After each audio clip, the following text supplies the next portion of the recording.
Eu quero iniciar com uma citação da professora Marise Nogueira Ramos. A professora Marise Ramos esteve aqui conosco na Bahia em 2007, junto com o professor Gaudêncio Frigoto, com a professora Maria Ciavata, fazendo a nossa formação. Foi um momento de extrema riqueza para o Brasil, para a educação profissional e tecnológica em particular, porque estávamos ali sob a égide do decreto 5154 de 2004.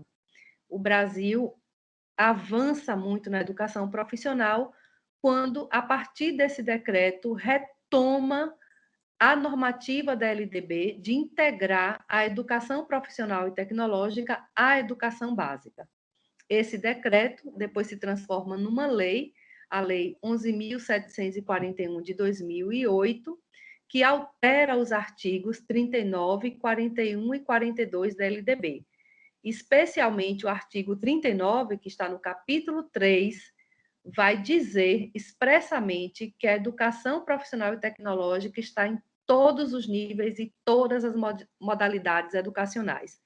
Então, o Brasil, pela primeira vez na sua história, tem a educação profissional e tecnológica como uma forma de oferta, que está no ensino fundamental, no ensino médio, na educação superior, nos cursos de tecnólogo, na pós-graduação, nas especializações, nos mestrados e nos doutorados. Então, como uma forma de homenagem a os intelectuais, os professores, os pesquisadores que estudam e que pesquisam e que fazem a educação profissional avançar no Brasil, eu trago uma citação da professora Marise Ramos como uma forma de homenagear a todos. Diz a citação: ou nos imbuímos de uma vontade política, uma vontade ética de transformar, ou não sabemos o que será de nós. O sentido da vida está na consciência e na vontade de realizarmos, de agirmos, mesmo em condições adversas. Pois o que significaria somente constatarmos que as condições são difíceis e dizermos: então, façamos o de sempre. Acreditemos na capacidade transformadora dos sujeitos, especialmente na aliança coletiva que caracteriza a prática social dos educadores. Não há questões absolutas nesse contexto, mas sim uma análise da realidade sempre orientada pelo sentido da mudança, da transformação. Então, Marise Ramos, 2008, e com esta citação, nós saudamos a todos e todas as educadoras, gestoras, gestores, coordenadores pedagógicos, toda a rede estadual da Bahia, mas também todas as pessoas, a sociedade civil, as instituições, as universidades interessadas na pesquisa, no estudo e no avanço da educação profissional na Bahia e no Brasil. Vamos ao próximo, Adria?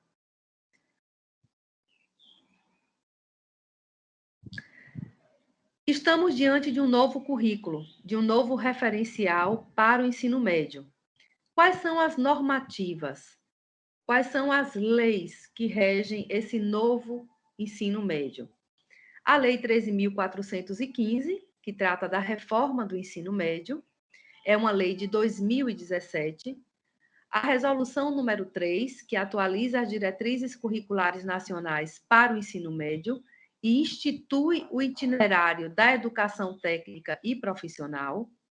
A Resolução número 1 de 2021, que saiu recentemente, no mês de janeiro desse ano, que define as diretrizes curriculares nacionais gerais para a educação profissional e tecnológica.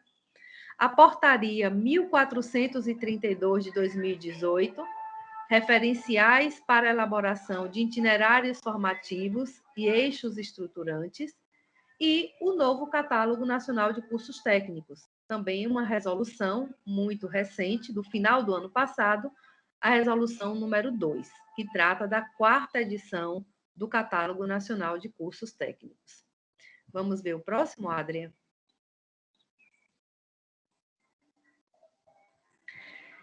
O que muda com o novo ensino médio? nós sabemos que a formação geral, que é composto pelas 4 áreas do conhecimento, as 4 grandes áreas, né? Ou a formação para a BNCC, a Base Nacional Comum Curricular, ela, por força dessa lei, 13.415 de 2017, ela terá uma carga horária máxima de 1.800 horas.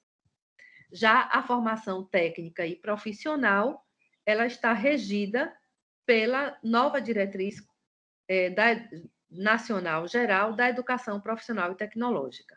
Então, basicamente, o que muda hoje no currículo da educação profissional e tecnológica é que o máximo da carga horária para a formação geral básica é de 1.800 horas, e não mais 2.400 horas, como havia na legislação anterior. E a formação técnica e profissional, que tem um novo catálogo nacional de cursos técnicos, com algumas alterações em alguns cursos, que deixaram de existir nesse novo catálogo, e novos cursos que passaram a existir, a exemplo do curso técnico em gastronomia, que não tínhamos antes. Esse curso técnico substitui o curso técnico em cozinha, o antigo curso técnico em cozinha. Então, outra nova mudança que se apresenta nessa nova reforma do ensino médio é a oferta dos cursos de qualificação profissional. Então, além da habilitação técnica profissional, há também a oferta da qualificação profissional. Essa passa a ser a principal mudança da educação profissional e tecnológica. Vamos ver o próximo, Adria? Eixos estruturantes. Esse também é uma nova referência que surge a partir dessa reforma do ensino médio, através da portaria 1432 de 2018. Então, são 4 eixos estruturantes apresentados pela portaria: o eixo da investigação científica, o eixo da mediação e intervenção sociocultural, o eixo dos processos criativos e o eixo do empreendedorismo. Hoje, a principal questão que se coloca para a educação profissional é se existe ou não a obrigatoriedade dos currículos da educação profissional e tecnológica abordarem, trazerem os eixos tecnológicos, os eixos estruturantes, desculpe, para a matriz curricular, uma vez que a educação profissional e tecnológica já trabalha com os eixos tecnológicos. Os cursos, eles são organizados, agrupados, tendo sua base científica sendo organizada por eixos tecnológicos, são 13 eixos tecnológicos. A Suprote oferta cursos em 11 eixos tecnológicos, e a principal discussão hoje no Brasil, junto com a CETEC, junto com o MEC, na última reunião que participamos, é se existe a obrigatoriedade de trazer também esses eixos estruturantes para o currículo.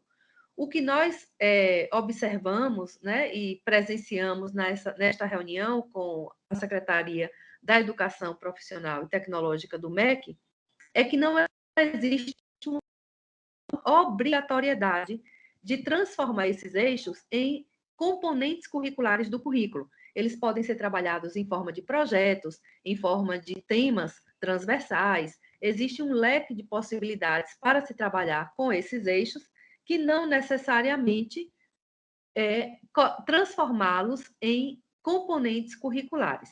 Como estamos numa fase de consulta pública, né, então aberto a toda a sociedade para participar da construção do currículo, nós também queremos ouvir a sociedade com relação a este aspecto, né? Então, qual é a impressão? Qual é a avaliação? Qual é a contribuição dos professores, pesquisadores, estudantes, né? Pessoas interessadas no currículo da educação profissional e tecnológica? Se nós devemos trabalhar esses eixos como temas transversais, como projetos integradores, ou se eles seriam apresentados nas matrizes como componentes curriculares. Então, convidamos a todos e todas que participem ativamente da consulta pública, porque este é o momento extremamente rico de ouvir a sociedade em relação a essas novas mudanças do currículo específico da educação profissional. Porque também que não é obrigatório, né, a transformação dos eixos estruturantes em disciplinas, em componentes curriculares. Porque a portaria, dentro da hierarquia das legislações que regem essa nova reforma, uma portaria ela não tem a mesma força de uma lei e também não tem a mesma força de uma resolução. Então, sendo uma portaria, não existe aí a obrigatoriedade, né, uma vez que esses eixos não constam na Lei 13.415. Vamos ver o próximo, Adria.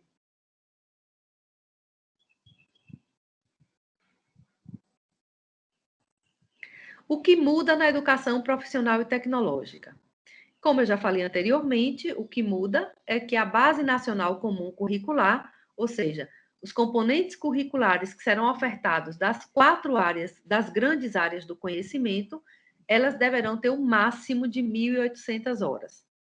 A atualização dos cursos de habilitação profissional. Também, como eu falei anteriormente, alguns cursos passaram a existir, né, a partir de agora, são novos cursos, e outros cursos não existem mais. Existe também uma atualização na carga horária. Alguns cursos que antes, no catálogo anterior, havia uma oferta de 800 horas, agora esses cursos passam a ter 1.000 horas. Então, houve também uma alteração na carga horária dos cursos e, por isso, vai haver uma atualização a partir de 2022 nas matrizes curriculares para a oferta da habilitação profissional. O que vem a ser habilitação profissional? Os cursos de formação de técnicos. A formação técnica profissional, especificamente, um técnico em enfermagem, um técnico em gastronomia, um técnico em informática, um técnico em cooperativismo, técnico em administração, ou seja, dos mais de 200 cursos técnicos que são ofertados no Catálogo Nacional de Curso, alguns deles tiveram ou carga horária alterada, ou novos cursos passaram a existir, ou outros cursos deixaram de existir. A oferta de cursos de qualificação profissional. Isso realmente é completamente novo no Brasil. Passa a ser inédito. É a primeira vez que uma legislação da educação profissional e tecnológica inclui a qualificação profissional, ou seja, não é a formação do técnico, mas a formação de pessoas qualificadas com cursos de qualificação, que é chamado na lei formação inicial e continuada, e ao final do seu ensino médio, dos 3 anos de estudo no ensino médio, ele obter alguns certificados de qualificação.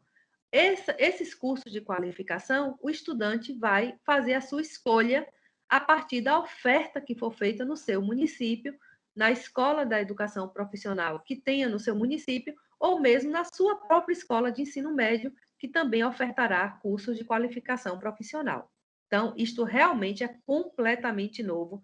Será a primeira vez que a Suprote vai mobilizar a sua rede de professores, de gestores, coordenadores pedagógicos para a construção destas novas matrizes, desta oferta que é inédita, que vai acontecer pela primeira vez a partir de 2022, dentro do currículo do ensino médio.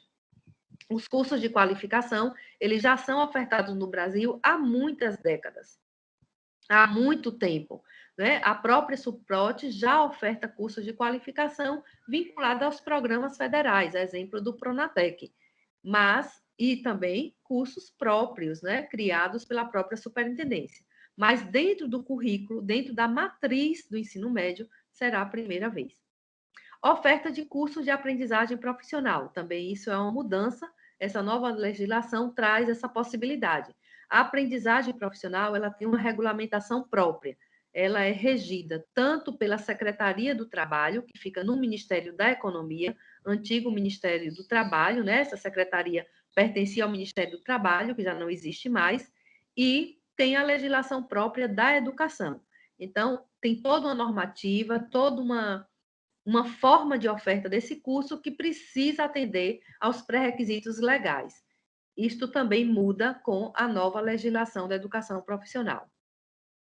Novas diretrizes nacionais, eu já falei anteriormente. Antigamente, nós tínhamos a Resolução 6 de 2012, que era uma diretriz para a formação técnica da educação profissional e tecnológica. Então, era uma diretriz voltada exclusivamente para os cursos técnicos. Neste caso, se chama Diretriz Nacional Geral ou Diretrizes Nacionais Gerais para a Educação Profissional e Tecnológica, da educação básica à pós-graduação. Então, é um documento muito mais amplo que vai orientar a oferta da educação profissional, tanto na educação básica, no ensino fundamental, ensino médio, quanto no ensino superior e também para os cursos de mestrado e doutorado. Então, nós temos uma nova resolução que trata de todo o arco formativo, desde a educação básica até a pós-graduação. O novo Catálogo Nacional de Cursos Técnicos, que eu já falei, né, está na sua 4ª edição. Também é algo novo. Nós, anteriormente a essa lei, obrigatoriamente, para que uma escola possa ofertar educação profissional, ela tinha que ter a aprovação, né, do seu plano de curso pela Secretaria Estadual da Educação e ter a portaria de autorização para funcionamento desta oferta da educação profissional. Agora, em vez de um plano de curso, as escolas vão elaborar o projeto pedagógico de curso, chamado de PPC. A rede federal, os institutos federais, já elaboravam seus PPCs. Agora, a rede pública e particular, todo o Brasil, para ofertar educação profissional e tecnológica, precisa elaborar o seu PPC. Muda muita coisa, Rose? O que é que muda? A própria diretriz, lá no seu artigo 24, 25, ela orienta como vai ser a construção do PPC. Então, muda um pouco mais, porque não é só uma lista de itens que precisam ser cumpridas, né? Introdução, justificativa, apresentar o curso, a matriz curricular, os docentes, as emendas, a bibliografia, o laboratório. Agora, eles querem algo mais robusto. Eles pedem na legislação que este PPC, esse projeto pedagógico de curso, contextualize a oferta em relação ao seu território, ao local da oferta. Haja uma relação entre a oferta do curso com o contexto local. Vamos ao próximo, Adria? Documento da consulta pública das diretrizes curriculares referenciais da educação profissional e tecnológica. Então, no nosso caso da Bahia, que já finalizamos a escrita do documento, e esse documento já se encontra no site para a consulta pública, inclusive tem o documento do documento referencial curricular da Bahia na íntegra, com toda a oferta, desde a formação geral, o ensino médio regular de formação geral, passando pela educação integral e também pela educação profissional e tecnológica. É possível baixar esse documento na íntegra, com mais de 600 páginas. Esse documento ele abre trazendo toda a sua posição com relação ao que se entende como currículo, como formação, o que muda na legislação, a avaliação da aprendizagem, a educação na diversidade, todos os atos normativos. Então, é um documento completo na íntegra que pode ser acessado, baixado e também receber contribuições de toda a comunidade, todos os professores da sociedade civil, mas também existem os documentos em separado.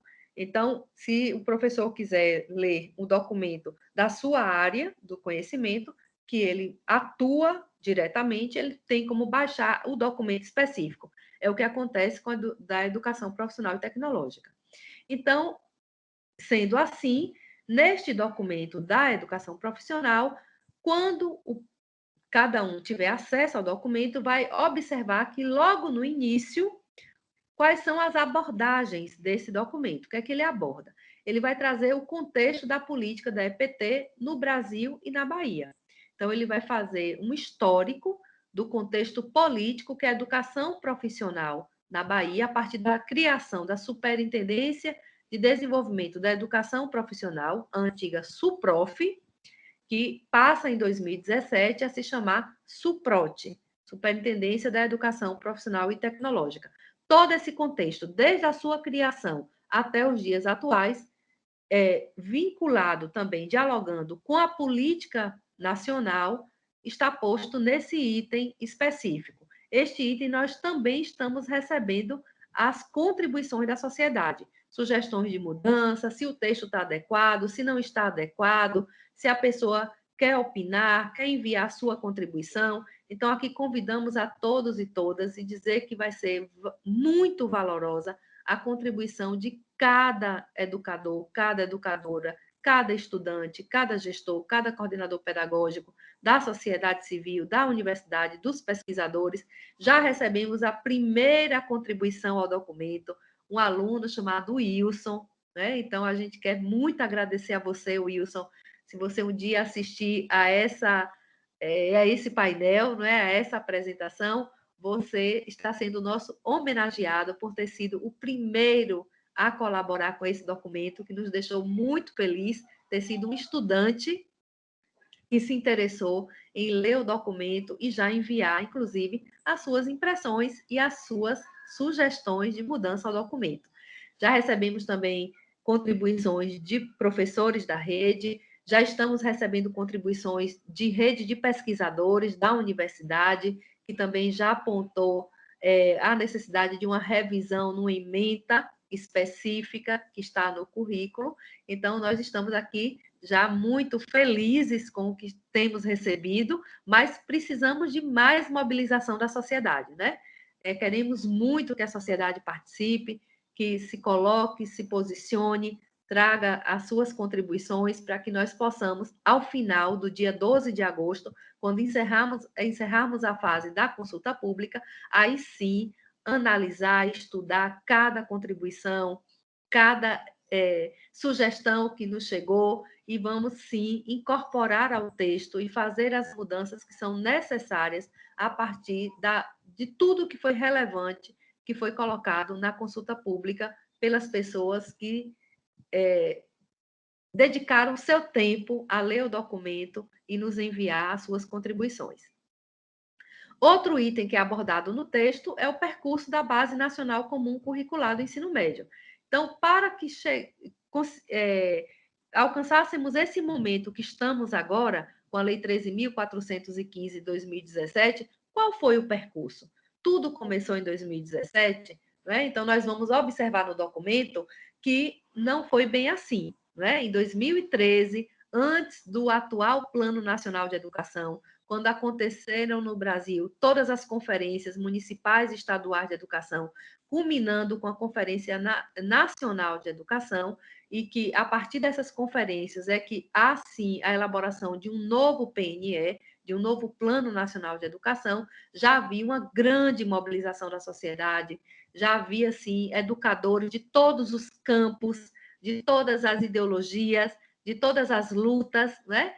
Já discutindo o ensino médio no Brasil, e havia um consenso em 2013 de que havia necessidade de uma revisão dos currículos da educação, do ensino médio no Brasil. Não somente da educação profissional, mas do ensino médio no Brasil. Inclusive, isso está expresso no PNE, no Plano Nacional de Educação. Existe lá uma meta que diz sobre a necessidade de revisar, de atualizar e de trazer um novo currículo do ensino médio para o Brasil. O que nós presenciamos a partir de 2016, com a transição do governo da presidenta Dilma para o governo de Michel Temer, é que essa normativa que está no PNE, ela se acelerou. Ela foi feita a partir de uma medida provisória, algo inédito no Brasil, não é? Uma medida provisória ter uma força para alterar um currículo entre o final de 2016 para 2017. Assim que menos de um ano, em 6 meses. Então, é sobre essa nova legislação e sobre esse novo currículo que nós estamos agora em consulta pública, aguardando que a sociedade contribua com o documento.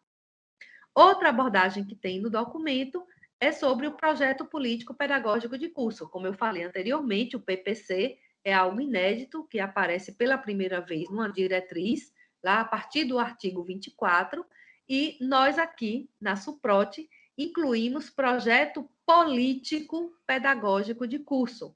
Por que o político? Porque entendemos que não existe neutralidade na educação. A educação não é neutra. Toda a educação é um ato político, porque envolve interesses sociais, interesses diversos, de diversos setores, de forças diferentes, que disputam esse currículo. Então, o currículo, ele realmente é político e é pedagógico. Então, quando a gente vai elaborar um PPC, um projeto pedagógico de curso, há também ali um posicionamento político, né? Qual é a visão de sociedade? Qual é a visão de formação humana? Qual é a visão de formação profissional? Qual é a visão sobre trabalho, sobre mundo do trabalho? Então, nós estamos chamando o PPC de Projeto Político Pedagógico de Curso. Vocês vão ver no documento, há um texto muito interessante e nós aguardamos também a contribuição da sociedade com relação a esse texto, se ele está adequado, se necessita de revisão, e estamos ansiosos para saber da sociedade quais as contribuições que receberemos ao texto. Sobre tecnologias sociais na educação profissional e tecnológica, faz parte do histórico, desde a criação da SUPROT, que era antigamente SUPROF, como eu falei, né, a partir de finalzinho de 2007, início de 2008, essa institucionalidade ela é criada, justamente porque a educação profissional e tecnológica deixa de ser uma modalidade de ensino e passa a ser uma forma de oferta. O Brasil inteiro se organiza para ofertar esta forma de educação, né, integrada ao ensino médio regular. Então, a educação profissional e tecnológica é integrada ao ensino médio, e o Brasil todo se organiza institucionalmente, ou dentro das secretarias estaduais de educação, alguns estados colocaram dentro da Secretaria de Ciência e Tecnologia. O fato é que criou-se uma institucionalidade. Aqui na Bahia, a instituição que é responsável, né, por decreto, a partir da sua criação em 2008, é esta superintendência que elaborou este documento a partir de um grupo de trabalho interno e que hoje coloca para a sociedade fazer as suas contribuições. Então, retornando às tecnologias sociais, tem lá um texto também que se posiciona, coloca lá exatamente com quais autores, quais estudiosos, quais pesquisadores nós estamos abordando tecnologia social. Então, nós falamos de tecnologia social a partir do professor Renato Dagnino, que é um professor da Unicamp, já aposentado, mas extremamente atuante no campo das tecnologias sociais, escrevendo, pesquisando e nos ensinando, né? Renato Dagnino vai dizer que quando há um trabalho coletivo de produção de uma tecnologia social, existe ali um movimento de sociocognição, todos os estudantes aprendem muito coletivamente, crescem muito, a sua capacidade, a sua potencialidade criadora e cognitiva, ela é muito mais ampliada no trabalho coletivo, no trabalho em grupo, com pessoas com ritmos diferentes, com pensamentos diferentes, com trajetórias diferentes, do que a criação de uma inovação ou de uma tecnologia individual. Então, isso também é possível. A exemplo disso, nós temos inúmeras patentes, inúmeras invenções, inúmeras inovações, mas quando o trabalho é feito individualmente, ele não é só individual. Né? Esse pesquisador, ele consultou muitas pessoas, ele estudou muito, ele viajou muito, então ele interagiu socialmente. E a tecnologia social ela tem essa característica de ser uma produção coletiva. Além do professor Renato Dagnino, nós também contamos muito com os estudos do professor Alex Cipriano, que já é um professor aposentado do Instituto Federal da Bahia, do IFBA, mas também um professor extremamente atuante, hoje, inclusive, no mestrado profissional da Educação Profissional e Tecnológica nos institutos federais, e alguém que está também produzindo, escrevendo e trazendo as contribuições sobre as tecnologias sociais.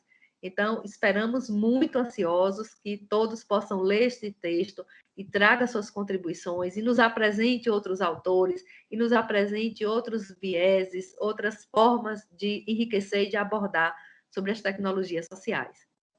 Projetos formativos realizados pela educação profissional e tecnológica. Vocês verão no texto que são muitos projetos que a Suprote desenvolve, e projetos que já existiam na gestão anterior, de colegas e profissionais que já foram gestores da Suprote, e novos projetos que foram implementados agora na atual gestão do professor Ezequiel.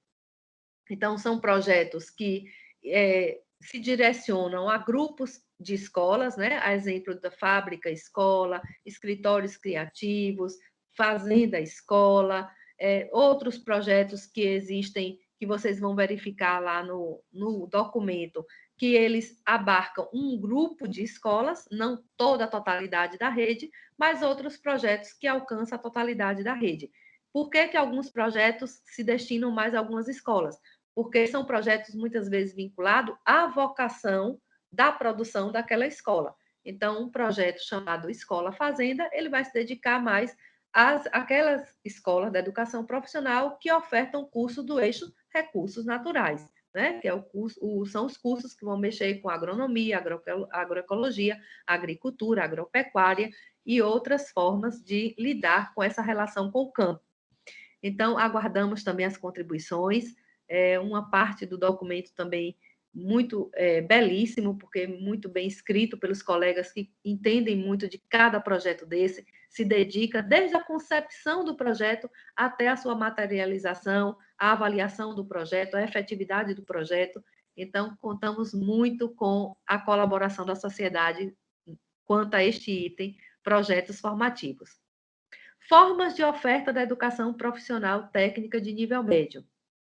Bem, as formas de ofertas, vocês também vão verificar que nós trouxemos exatamente o que diz a lei, tá certo? Então, quais são as formas de ofertas que estão na legislação?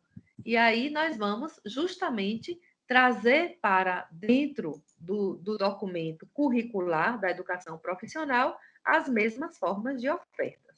Nós não podemos criar, né, formas de ofertas para além daquela que a legislação permite. Então, o curso integrado, o curso concomitante, o curso subsequente, aqueles que vão possibilitar a habilitação profissional, a qualificação profissional, a especialização profissional. Então, é também uma parte do texto muito interessante para tomarmos conhecimento, porque além da gente se atualizar com relação à legislação e às formas de oferta, também a gente vê as possibilidades, né? Quais são as ofertas que a educação profissional e tecnológica, de fato, né, consegue colocar para a rede tomar conhecimento. O outro aspecto que está sendo abordado no documento é a educação profissional e tecnológica de nível médio e suas modalidades. Essa parte do texto, eu especialmente sou uma apaixonada por ele, porque é uma parte do texto que vai justamente dizer e como será a relação da educação profissional e tecnológica com a população do campo, com a população quilombola, com a população ribeirinha, com os pescadores, com as pessoas que têm necessidades educativas especiais. Como é que fica a educação profissional e tecnológica na perspectiva da educação inclusiva? Né? Como é que fica a educação profissional e tecnológica no regime de alternância? Como fica a educação profissional e tecnológica à distância? Como fica a educação profissional e tecnológica na modalidade de jovens e adultos? Né? Então, é uma parte do documento muito bem escrito, riquíssimo, porque cada colega que se debruçou em cada uma das modalidades é um especialista nessa área, é um colega que estuda muito, que estudou, que se especializou, que é muitas vezes um militante, né, daquela modalidade, das pessoas privadas de liberdade, né, das pessoas que estão nesse momento reclusas, mas quando elas estudam, elas têm sim, pela força da lei e por força de direitos adquiridos, né, por todo o movimento de direito humano mundial e também em atendimento aos planos estaduais de atendimento à pessoa privada de liberdade, remissão da pena. Então, quanto mais anos de estudo ela tem, isso também vai interferir na quantidade de tempo que ela vai ficar privada de liberdade.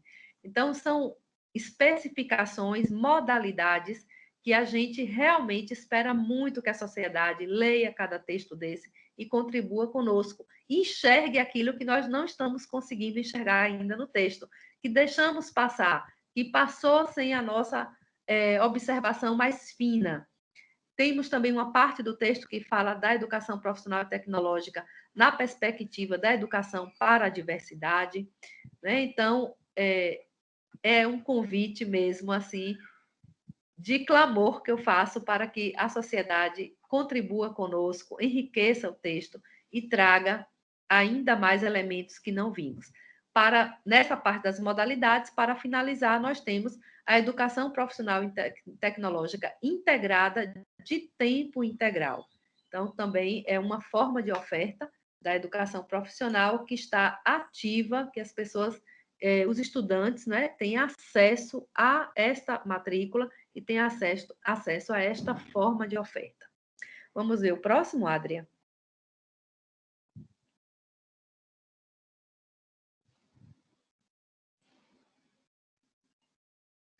Dando continuidade às abordagens do texto, a educação profissional e tecnológica nos programas federais, uma vez que é um documento referencial que trata de toda a política, todo o percurso da política, né? Desde quando o atual programa nacional foi criado, em 2011, ainda na gestão da presidenta Dilma, e a educação profissional, a SUPROF, já trabalhava com esse programa desde 2011, quando ele foi criado em outubro. E o governo federal passou a financiar a oferta dos cursos técnicos do Pronatec. Então, é muito importante a leitura dessa parte do texto, porque muitas vezes as pessoas se perguntam, mas o que é que tem a ver um programa federal com a oferta da educação profissional e tecnológica no currículo do ensino médio? Tem tudo a ver, porque esse é um programa grande, que a gente chama de programa guarda-chuva, que tem muitos investimentos em muitas formas de ofertas, e uma delas, inclusive, é a oferta do concomitante, que é uma forma do estudante cursar o seu ensino médio e também a educação profissional e presencial, né, ou também chamado de Mediotec, e tem toda uma regulamentação. Tem um edital próprio, tem forma de seleção, tem os critérios para a inscrição, tem toda a orientação de como o estudante será beneficiado pelo programa. Então, vale muito a pena conhecer essa parte do texto e essa abordagem para compreender que o Pronatec é um programa muito maior, é um programa amplo, que abarca desde uma formação técnica até cursos de qualificação. Então, tem o Projovem Urbano, o Projovem do Campo, Saberes da Terra. Então, tem muitos programas dentro desse programa maior, que é esse programa Guarda-Chuva, e que, portanto, nós também disponibilizamos essa informação como uma forma de dizer à sociedade que essa política ela é muito maior do que a oferta regular do ensino médio profissional, né, nas suas formas integradas, concomitante ou subsequente, financiada pela Secretaria Estadual da Educação. Educação profissional e tecnológica no Programa Estadual Educar para Trabalhar. Esse é o mais novo programa do governo do Estado, dentro de um programa maior chamado Estado Solidário, e nós colocamos lá a descrição desse programa, informando a sociedade como é que o estudante do ensino médio, esteja ele matriculado numa escola de educação profissional ou não, como ele vai se beneficiar desse programa. Inclusive estudantes egressos, que já finalizaram o seu curso técnico, mas ele tem a oportunidade de retornar à escola, fazer um curso totalmente gratuito, ofertado pela SUPROT a partir do programa Educar para Trabalhar. Certificação profissional, como fica? Ela precisa atender a toda a legislação. Então, tem lá os artigos da lei, cita quais são as normativas, quais são os pré-requisitos para a certificação. A própria diretriz curricular nacional geral traz a possibilidade de uma saída intermediária. Então, essa forma de certificação ela deverá ser regulamentada internamente pelo governo do Estado, pela Secretaria de Educação, e é um texto que também apresenta claramente para a sociedade como fica essa certificação profissional. Ela também tem toda uma regra, cada diploma ele precisa ter a sua portaria de autorização, da autorização do curso técnico, inclusive essa portaria e esse diploma precisa ser informado ao Sistema Nacional, chamado SISTEC, que cadastra todos os diplomas expedidos, todos os certificados nesse sistema para dar validade a este diploma em âmbito nacional. Então, vale muito a pena a leitura dessa parte, inclusive para orientar a própria rede na elaboração dos seus PPCs. Diálogo com o mundo do trabalho. Esse é um texto super atualizado. Nós buscamos os profissionais e pesquisadores como Ricardo Antunes, Giovanni Alves e outros pesquisadores do campo da sociologia do trabalho e educação, para nos ajudar a entender a dinâmica, o movimento do mundo do trabalho e as suas contradições. O mundo do trabalho também, né? Então, procuramos abordar nesse texto, não fazer um texto longo, mas fazer um texto atualizado e fazer um texto, sobretudo, que dialogue com as mudanças profundas nesse mundo do trabalho.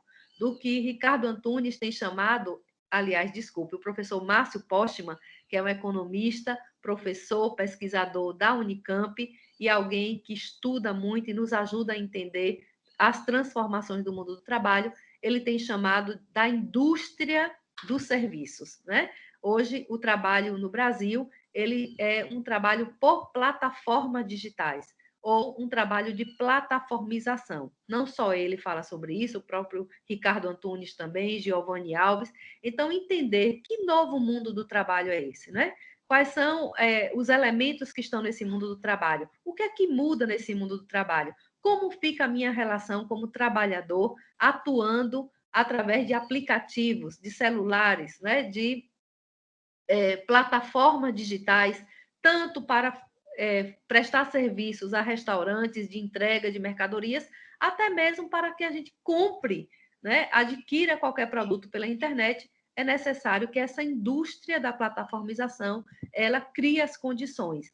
Então, a gente também aguarda muito as contribuições de cada um e de cada uma sobre esse item específico. Outro item importantíssimo é o estágio na educação profissional e tecnológica. Então, foi um texto escrito por nossa coordenadora, a professora Jaiane Fiais, que é alguém que está totalmente especializada na questão do estágio na educação profissional, e a professora Jaiane tanto faz uma recuperação, uma historicidade da legislação, como ela também aborda as concepções de estágio que a educação, a SUPROT, acredita. O programa Primeiro Emprego também é um item que está nesse documento, então convidamos a todos a conhecer esse programa do governo do estado da Bahia, que oportuniza o estágio e o primeiro emprego, na verdade, né? Não seria nem o estágio, mas o primeiro emprego com carteira assinada ao estudante da educação profissional. As parcerias realizadas pela SUPROT com os movimentos sociais, as instituições, o sistema produtivo, também aguardamos ansiosos a colaboração dos movimentos sociais, das instituições, do sistema produtivo em relação ao texto específico que trata sobre, faz essa abordagem, né? Trata sobre esse conteúdo, mas é claro, sobre todo o documento que está na consulta pública. O próximo, Adria, por gentileza. Avaliação da aprendizagem na educação profissional e tecnológica. O que muda? O que é diferente? Né? Avaliar a aprendizagem de um estudante do ensino médio regular que não cursa a educação profissional e tecnológica se faz da mesma maneira, no mesmo processo, o acompanhamento é o mesmo do que aquele que acontece na educação profissional e tecnológica? Não, não é da mesma forma. Estamos formando um profissional. Então, a avaliação da aprendizagem ela vai expressar a concepção da SUPROT com relação à avaliação e também as diretrizes, orientar como fica, o que é que se espera desse estudante, né, no processo formativo dele e o que é que ele precisa sair da escolaridade, concluir seu curso, estar formado, ter o seu diploma, mas o que é que precisa estar assegurado na sua aprendizagem, né? O que é que ele precisa saber sobre o curso técnico e o seu trabalho, o seu desenvolvimento como profissional que vai atuar na sociedade. Organização curricular do itinerário da formação técnica e profissional. Neste item, nós vamos falar sobre a concepção de currículo.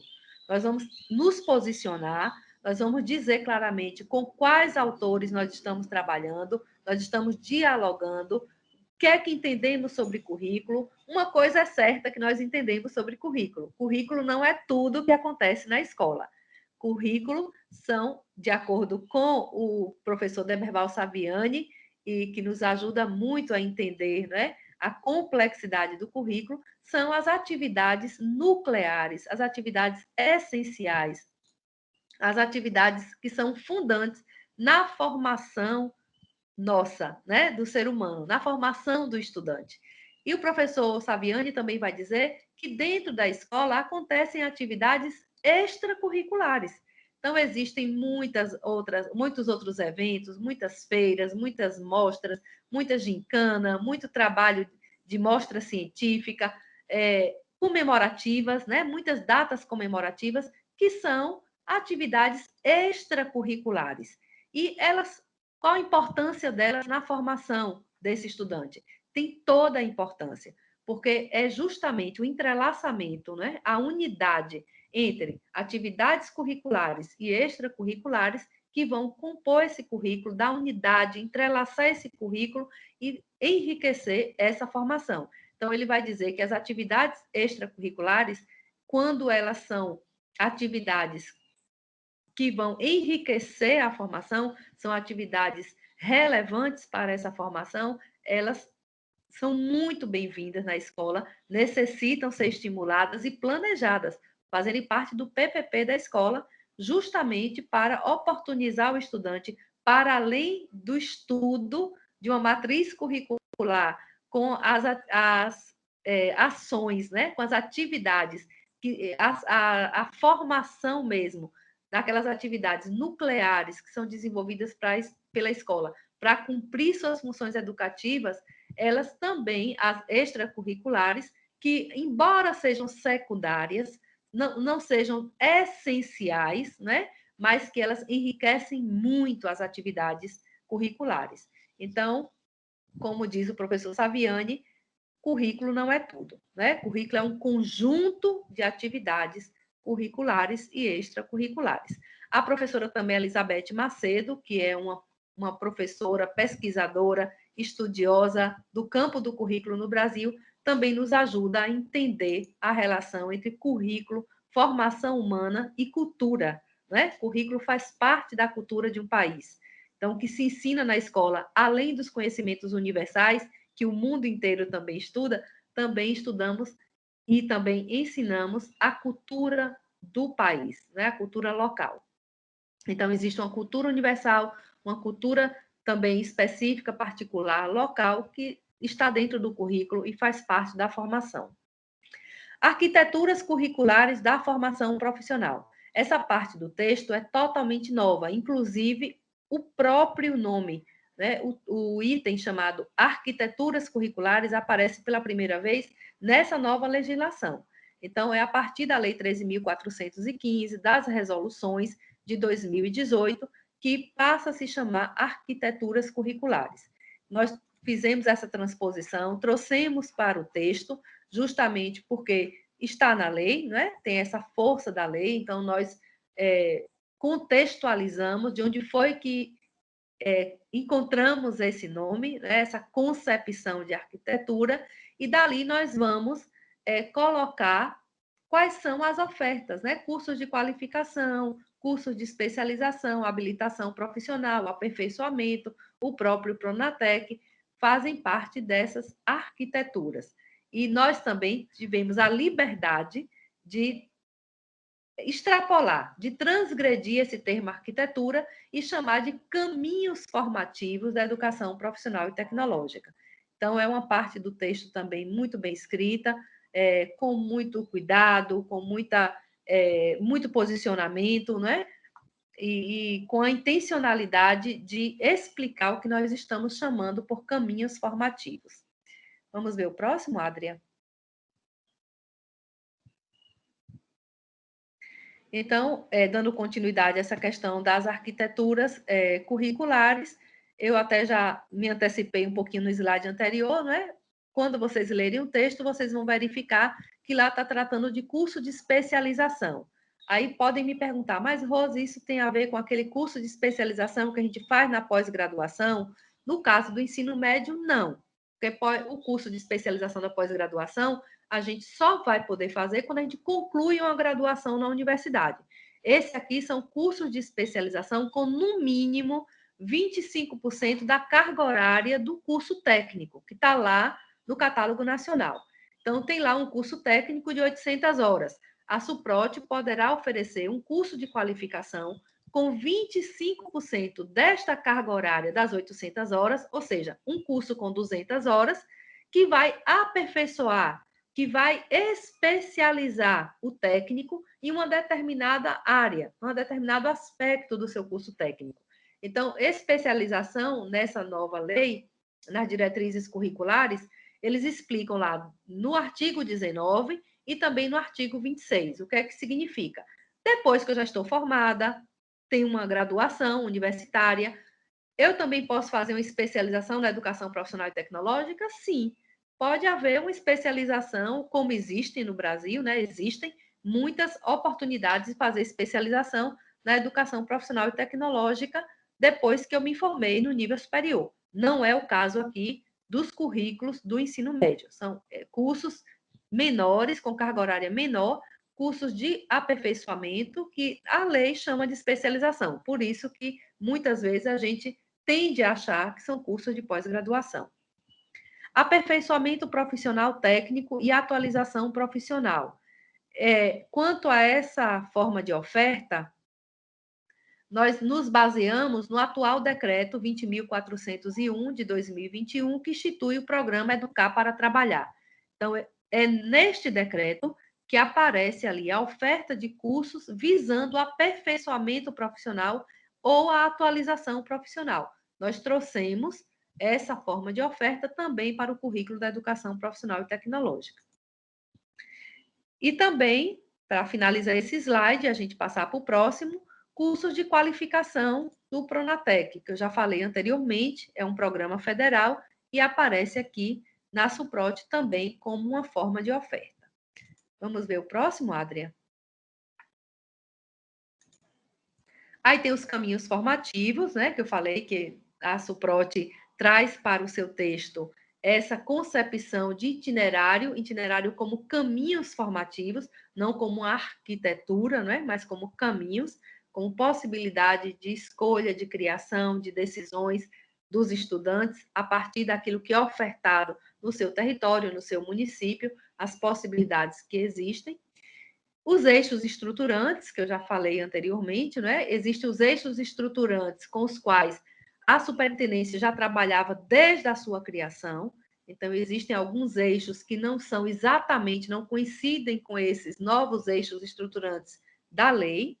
Então, vale muito a pena a leitura desses eixos, ou seja, qual era a concepção e qual a concepção que permanece de formação profissional, além dos eixos estruturantes que já existiam, os eixos estruturantes da atual reforma do ensino médio.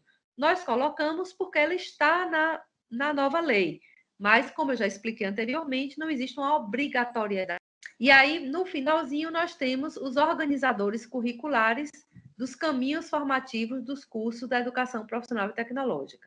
Então, vale muito a pena a leitura atenta desse item, porque aí nós colocamos em forma de tabela, lá no texto, esse item, nós colocamos as tabelas que vão fazer uma síntese, apresentar como fica o organizador curricular do itinerário da habilitação profissional, como fica o organizador curricular do itinerário da qualificação profissional, como fica o organizador curricular dos cursos técnicos de nível médio do itinerário contínuo. É uma forma de oferta que a Suprote iniciou no ano passado, uma forma de oferta em articulação com as universidades, depende também de todo um acordo de cooperação, de termos de cooperação técnica entre educação básica e universidade.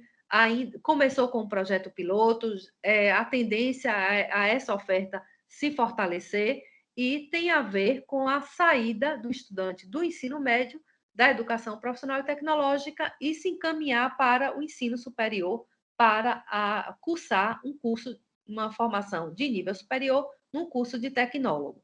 Então, também não é uma forma de oferta universalizada para toda a rede ainda, porque depende da relação entre a SUPROT com a universidade, para que essa forma de oferta ela realmente seja viável. E o finalzinho é o curso, o organizador curricular do itinerário dos cursos de habilitação técnica de nível médio do PROEJA. Praticamente não houve nenhuma mudança com relação ao PROEJA, porque o PROEJA já tinha um mínimo de 1.200 horas da Base Nacional Comum para constar nas suas matrizes, e essa legislação atual, ela coloca um máximo de 1.800 horas. Então, o PROEJA, na Bahia, ele sempre ofertou mais que 1.200 horas, mas ele não alcança as 1.800 horas que hoje a lei estabelece como máximo. Então, o PROEJA, praticamente, ele vai também em diálogo com a rede, passar por uma revisão das matrizes, mas não é uma forma de oferta que essa legislação ela interfere diretamente.